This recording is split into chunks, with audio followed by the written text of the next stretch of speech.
à Ludovia, donc on est sur la 19e édition, avec le soleil, avec super organisation, des espaces d'échange formidables, comme chaque année, et 19e, donc toujours à Axeterme, bien entendu, fin août. C'est un événement de pré-rentrée. On a nos financeurs publics qui sont encore au rendez-vous, Conseil départemental de l'Ariège, Région Occitanie, ministère de l'Éducation nationale avec la DNE, la Direction du numérique pour l'éducation, Réseau Canopé, la communauté de communes Haute-Ariège et la mairie d'Axeterme bien évidemment, et surtout tous nos partenaires privés avec donc de nombreux exposants, au nombre de 65 il me semble cette année, et surtout 900 participants cette année.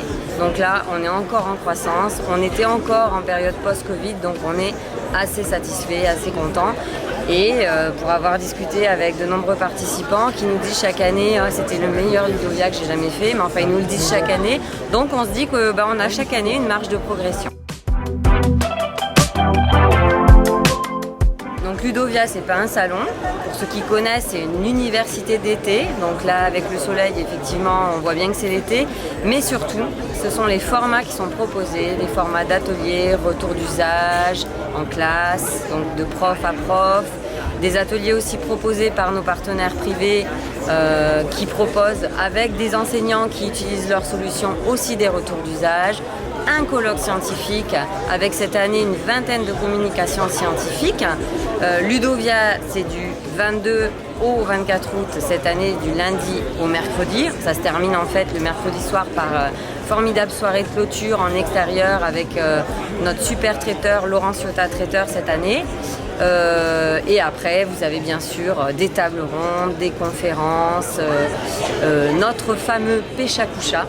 Alors le Péchakucha, si vous ne savez pas ce que c'est, je vous invite à aller regarder en ligne sur la chaîne YouTube de Ludomag, Ludovia Magazine, Ludomag, et vous pouvez retrouver le Péchakucha de ce matin.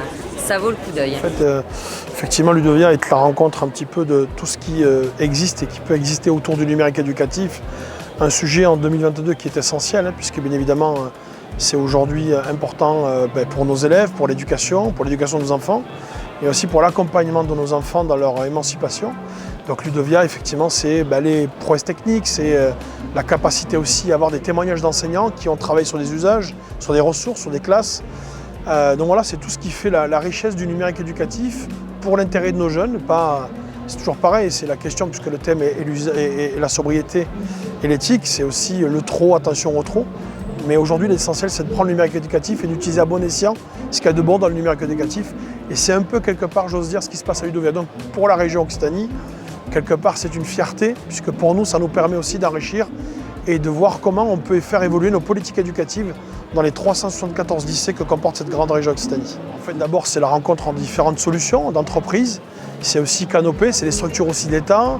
C'est parfois présenter ce qu'on fait aussi dans notre région, pour les autres régions, les autres collectivités, les départements, les collèges, les écoles. Donc oui, on s'inspire beaucoup. Et puis il y a aussi les tables rondes qui permettent aussi de partager. Vous savez, quand on partage l'expérience, l'objectif c'est de s'enrichir. Moi j'ai toujours considéré que le partage c'était la plus belle des richesses. C'est-à-dire permettre d'abord à d'autres de ne pas faire les mêmes erreurs ou éventuellement les bonnes solutions de les donner aux autres. Tout le monde voit midi à sa porte, mais tout le monde n'a pas la solution idéale du jour au lendemain. Et puis il y a la dimension internationale. Donc aujourd'hui on est dans un monde très ouvert. Le numérique c'est aussi quelque part internationaliser les choses. Donc ce qui peut se passer en Scandinavie, au Canada ou ailleurs, peut être utile ici ou vice-versa. Ce qui peut se passer en Ariège ou à Axeterme peut être demain utile. Et j'ai cru comprendre que les travaux depuis Ludovia à Axeterme étaient regardés à travers le monde et permettaient aussi à d'autres collectivités, d'autres élus, d'autres décideurs de se dire pourquoi pas moi, voilà. En tout cas, ça fait partie des choses enrichissantes qu'apporte Ludovia pour nos élèves, pour nos enfants, pour la société en fait de façon générale. Depuis 2 ans maintenant, on clôture notre Ludovia le mercredi soir par une cérémonie des coups de cœur.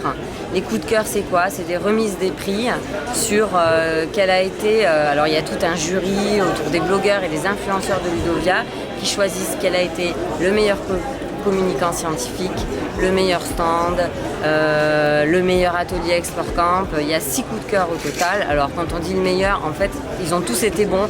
Mais bon, c'est un coup de cœur, donc ils vont recevoir leur prix tout à l'heure. Et écoutez, si vous ne connaissez pas Ludovia, je vous invite à venir l'année prochaine. Ça sera à peu près à la même période. Et cette fois, ça sera la 20e édition. Donc ça promet de belles surprises. Et si l'averse nous touche, toi et moi, on la traverse à deux, un, trois. Et si l'averse nous touche,